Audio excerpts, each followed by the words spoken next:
आज के इस क्लास में जानेंगे पार्षद सीमा नियम का अर्थ है, meaning of memorandum of association. अब देखो पार्षद सीमा नियम क्या होता है या मेमोरेंडम ऑफ एसोसिएशन क्या होता है। तो पार्षद सीमा नियम कंपनी का जो है सबसे महत्वपूर्ण प्रलेख होता है। जो मेमोरेंडम ऑफ एसोसिएशन होता है वह जो है कंपनी का सबसे इम्पॉर्टेंट डॉक्यूमेंट होता है और इसे कंपनी का चार्टर भी कहा जाता है। ठीक है, पार्षद सीमा नियम को कंपनी का चार्टर भी कहते हैं। पार्षद सीमा नियम कहाँ से? उस प्रलेख से है।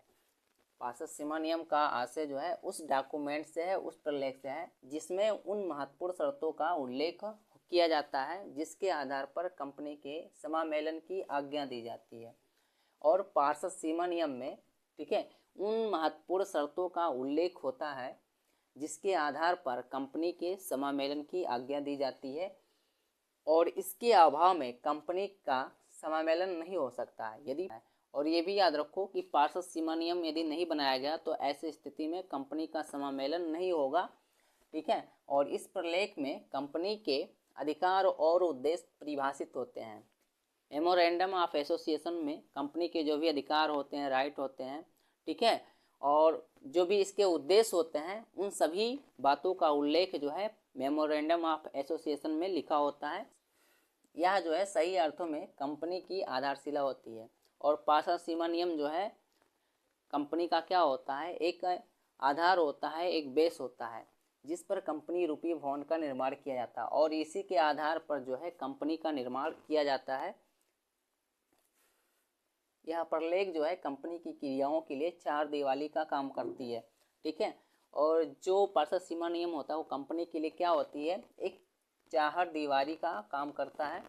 पार्षद सीमा नियम से बाहर किया गया काम व्यर्थ माना जाता है और पार्षद सीमा नियम के बाहर जो भी कार्य कंपनी के लिए करते हैं वह जो है व्यर्थ होता है। ठीक है, अवैध होता है, वैध नहीं होता है।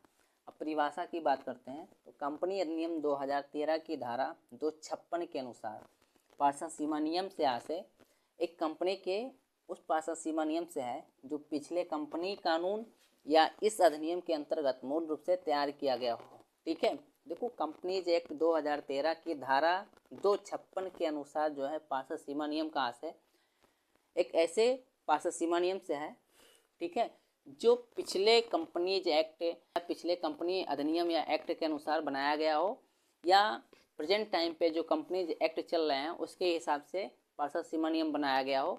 ठीक है, तो क्या कहलाएगा? मेमोरेंडम ऑफ एसोसिएशन कहलाएगा, या उसमें जो है समय समय पर परिवर्तित किया गया हो। अगला पॉइंट हो जाएगा पार्षद सीमा नियम की विषय सामग्री, content of memorandum of association. अब देखो पार्षद सीमा नियम के लिए क्या क्या विषय सामग्री होती है। तो इसमें पहला हो जाएगा नाम वाक्य, जिसे बोलेंगे नेम क्लॉज। नाम वाक्य जो है पार्षद सीमा नियम का पहला वाक्य होता है। एक कंपनी का जो है पृथक कानूनी अस्तित्व होता है और यह जो है इसके नाम से मान्य होती है। ठीक है, नाम वाक्य में कंपनी का नाम जो है इम्पॉर्टेंट होता है। नाम वाक्य में एक कंपनी को कोई भी नाम चुनने की स्वतंत्रता होती है। ठीक है, जो भी उसे पसंद हो वो अपना नाम रख सकती है। ठीक है, इसमें उसे स्वतंत्रता दिया जाता है नाम वाक्य में कंपनी का नाम चुनने के लिए।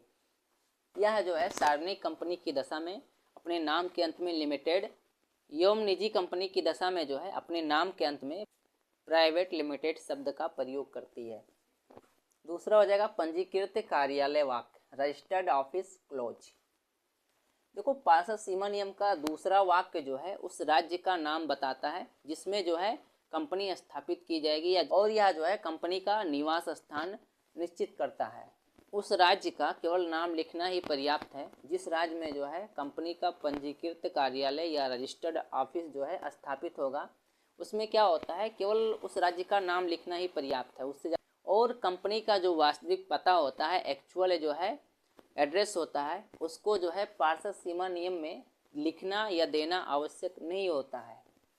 एक कंपनी जो है इसके समामेलन के 15वें दिन, ठीक, और उसके बाद सभी समय जो है एक पंजीकृत कार्यालय रखेगी।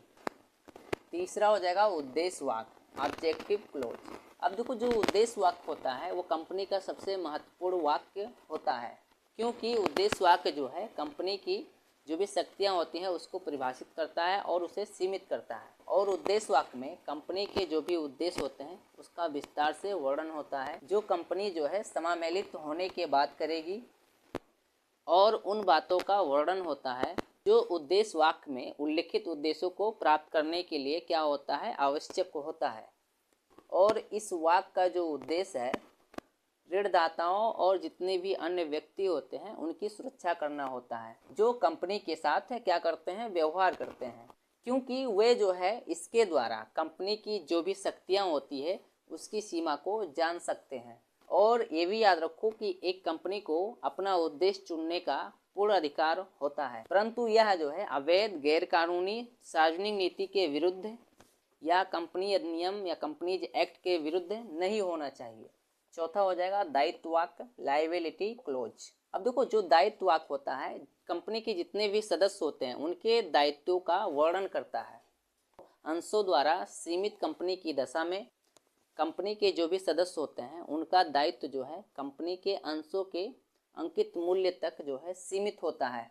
यदि एक अंशधारी ने अपने अंशों का पूरा जो है अंकित मूल्य चुका दिया है तो ऐसी स्थिति में उसका जो है कोई दायित्व नहीं होगा। देखो, दूसरे शब्दों में कहें इसका अर्थ क्या होता है। देखो, अंशधारी का जो दायित्व होता है अंशों के अद्वितीय मूल्य तक सीमित होता है। तो गारंटी के द्वारा सीमित कंपनी की दशा में यह जो वाक्य है, ठीक है, गारंटी की जो भी राशि होती है उसका वर्णन करेगा या उसे बताएगा। जो सदस्य कंपनी के समापन में जाने पर या उनके द्वारा कंपनी की सदस्यता छोड़ने के 1 वर्ष की अवधि में देने के लिए सहमत हो गए हों। 5वां नंबर हो जाएगा पूंजी वाक्य, जिसे बोलेंगे कैपिटल क्लोज। यह वाक्य जो है कंपनी के पूंजी की राशि का तथा अंशधारकों को आवंटित किए जाने वाले अंशों की संख्या का वर्णन करता है या उसे बताता है, जिससे कंपनी पंजीकृत होती है या रजिस्टर्ड होती है। देखो, और कंपनी की पूंजी का निश्चित राशि के अंशों में विभाजन करना क्या कहलाता है, अधिकृत पूंजी कहलाता है। इससे जो है अभिदाताओं द्वारा लिए जाने वाले अंशों की जो भी संख्या होती है उसका वर्णन उनके नाम के सामने होता है। 6 नंबर हो जाएगा संघ या अभिधान वाक्य, जिसे बोलेंगे एसोसिएशन क्लोज। यह वाक्य जो है पार्षद सीमा नियम के अभिदाताओं द्वारा अपने आप को कंपनी में बनाने की यथावत इच्छा की एक घोषणा होता है, जो उनके द्वारा गवाहों की उपस्थिति में हस्ताक्षरित होता है। देखो, सार्वजनिक कंपनी की दशा में सीमा नियम जो है न्यूनतम 7 व्यक्तियों द्वारा तथा निजी कंपनी की दशा में न्यूनतम 2 व्यक्तियों के द्वारा उस पर हस्ताक्षरित करना अनिवार्य होता है। ठीक है, मतलब यदि सार्वजनिक कंपनी है तो ऐसी स्थिति में 7 व्यक्तियों द्वारा उस पर हस्ताक्षर होना चाहिए गवाहों के रूप में, और यदि निजी कंपनी है तो 2 गवाहों का उस पर सिग्नेचर होना चाहिए। देखो, ये हो जाएंगे पार्षद सीमा नियम का मीनिंग एंड उसकी विशेष सामग्री।